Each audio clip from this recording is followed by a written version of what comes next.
بسم اللہ الرحمن الرحیم ونفس وما سواها فألهمها فجورها وتقواها قد أفلح من زكاها وقد خاب من دساها صلوات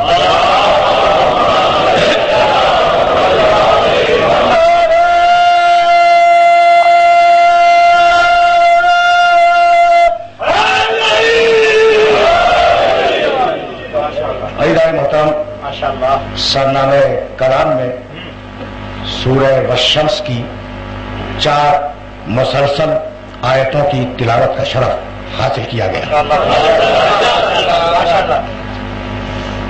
ان آیات میں پروردگار عالم نے یہ ارشاد فرمایا کہ بنفس وما سواہا، قسم ہے نفس کی کہ ہم نے اسے کتنا اچھا بنایا، قسم ہے نفس کی کہ ہم نے اسے کتنا بہترین بنایا، فَأَلْهَمَهَا فُجُورَهَا وَتَقْوَاهَا، اور ہم نے اس نفس کو فسق و فجور اور ثواب و تقوی کی صلاحیتیں عطا کر دی۔ فسق و فجور بھی کر سکتا ہے اور ثواب کے کام بھی کر سکتا ہے۔ قد افلح من زکاها، وہ کامیاب ہو گیا جس نے اپنے نفس کو پاکیزہ بنوا لیا۔ وقد خاب من دساها، اور وہ ناکامیاب ہو گیا جس نے اپنے نفس کو پستیوں میں چھوڑ دیا۔ دیکھو، خواہش قرآن مجید کی یہ ہے کہ انسان اپنے نفسوں میں غور کرے، ہر انسان اپنے نفس میں غور کرے۔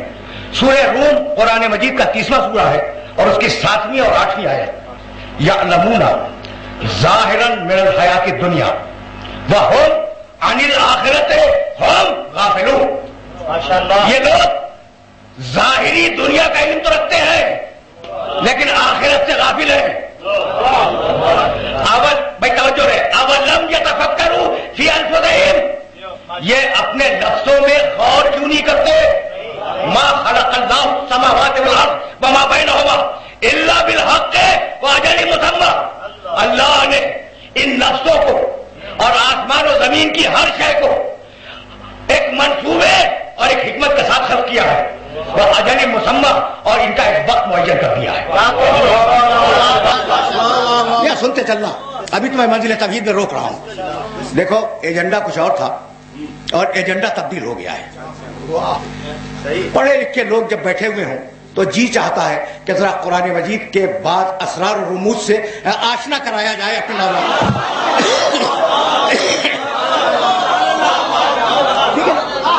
قرآن سننا، اب پڑھے لکھے لوگ ہیں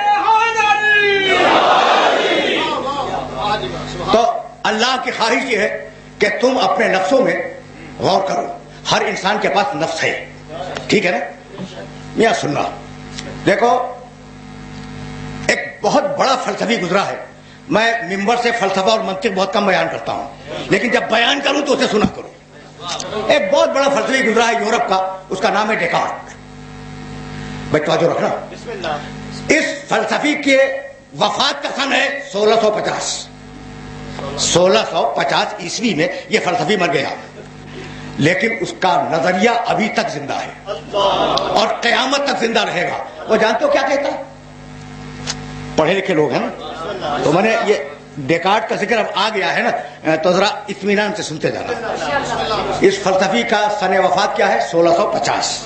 یورپ کا مشہور فلسفی ہے، اور یہ اس زمانے میں آیا ہے جب فلسفہ میں ایک رواج تھا کہ دنیا کی کوئی شے بھی ہے نہیں ہے، یعنی میں دیکھ رہا ہوں، ہو سکتا ہے آپ دھوکہ کھا رہی ہوں، میں نہ دیکھ رہا ہوں، میں سن رہا ہوں، ہو سکتا ہے کہ میں نہ سن رہا ہوں، کان میں کوئی خرابی ہو اور آوازیں آ رہی ہوں، ہو سکتا ہے بھائی توجہ رہے کہ تم نے میٹھی چیز دی مجھے وہ کڑوی محسوس ہو، اور ہو سکتا ہے کڑوی چیز ہو میٹھی محسوس ہو۔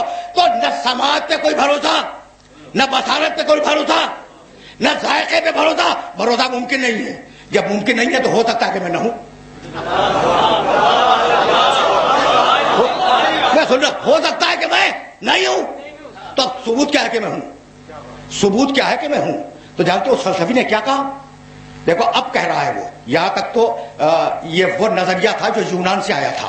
اس نے کہا کہ بھائی ٹھیک ہے، ہو سکتا ہے میری آنکھ غلط دیکھ رہی ہو، میں سوچ رہا ہوں کہ شاید آنکھ غلط دیکھ رہی ہوں. اچھا میں سوچ رہا ہوں کہ شاید کان غلط سن رہے ہوں. میں سوچ رہا ہوں کہ شاید زبان صحیح ذائقہ نہ چکھ رہی ہو. لیکن یہ میں کون ہے جو سوچ رہا ہے؟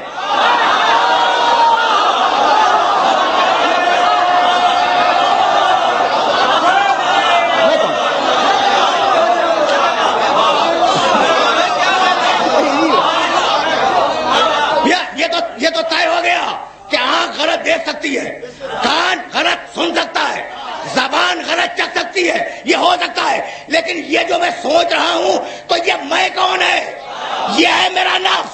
تو کچھ ہو یا نہ ہو میرا نفس تو ہے.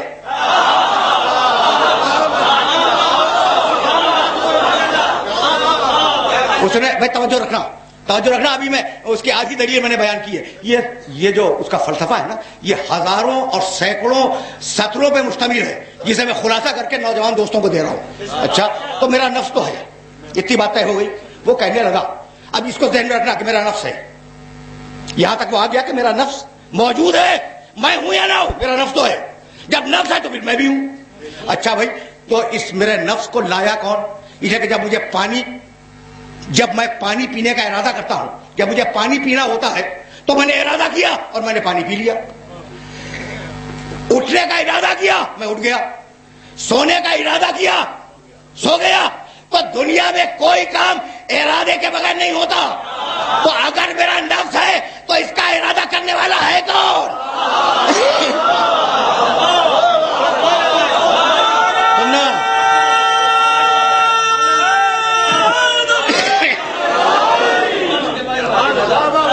جب میرا نفس ہے تو اسے پیدا کرنے کا ارادہ کرنے والا ہے کون؟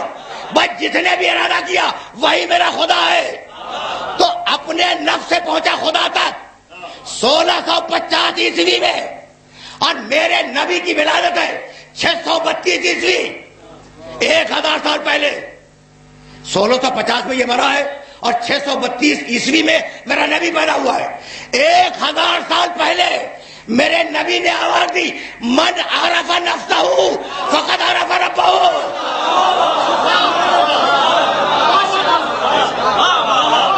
سن رہے ہو؟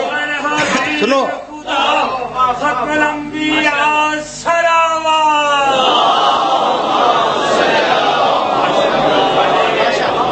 من عرفہ, دیکھو 632 میں پیدا ہونے والا نبی 1000 سال پہلے ڈیکارڈ سے کہہ رہا ہے من عرف نفسہ فقد عرف ربہ. جس نے اپنے نفس کو پہچان لیا اس نے اپنے رب کو پہچان لیا.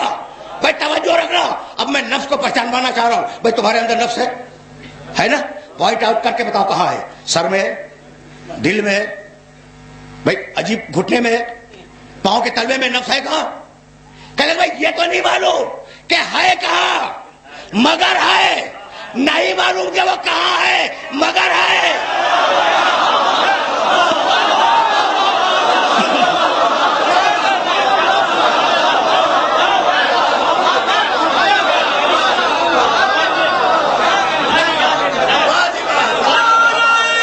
مگر ہے,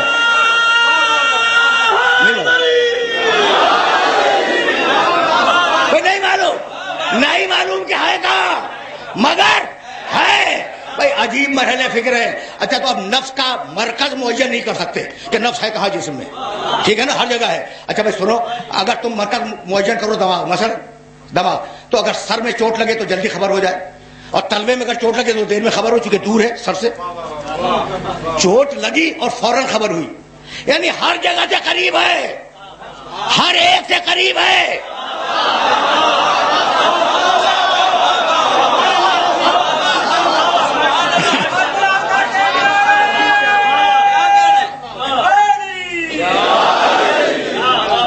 ظاہر ہے کہ پڑھے لکھے افراد کا مجمع ہے, اس لیے میرا جی چاہا کہ آج ذرا میں پٹری سے اتر کر اپنے سننے والوں کو کچھ مسائل ہدیہ کر جاؤ. اچھا بھائی, اگر نفس کو بدن سے نکال دو تو بدن فنا ہو جائے.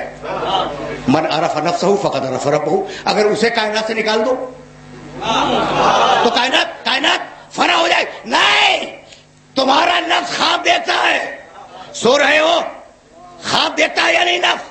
نفس دیکھتا ہے خواب. بھائی میں پھر دوہرا رہا ہوں, خواب تمہارا نفس دیکھتا ہے، اور جب خواب دیکھا تو بغیر آنکھوں کے دیکھ رہا ہے، بغیر کانوں کے سن رہا ہے. یہ سمجھ گئے تو وہ سمجھ گئے.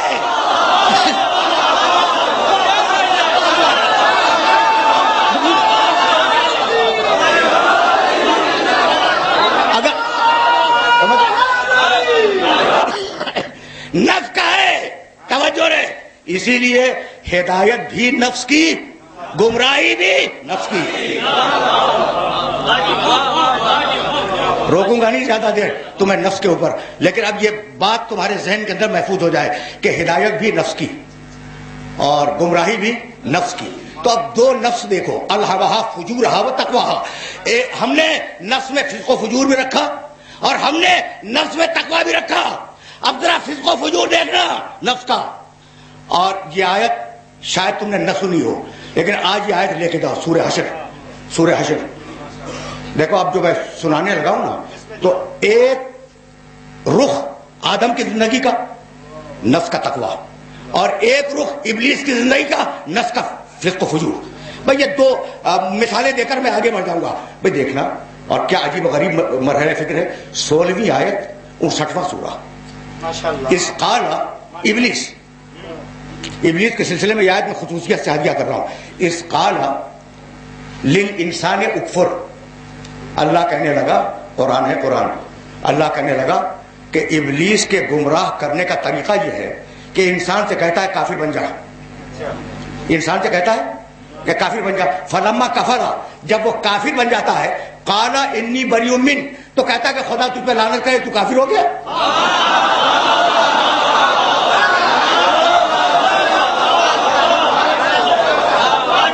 سمجھ رہے ہو؟ عجیب آیت ہے، عجیب آیت ہے. اس قالا للانسان اکفر، کہتا ہے انسان سے کافر ہو جا. فلما کفرا، جب انسان کافر ہو گیا، قالا انی بریء من، خدا تجھ پہ لعنت کرے، میں تجھ سے بیزار ہوں. انی اخاف اللہ رب العالمین، میں تو اللہ کا خوف رکھتا ہوں. تو ہر خوف رکھنے والے سے دھوکہ مت کھا جانا.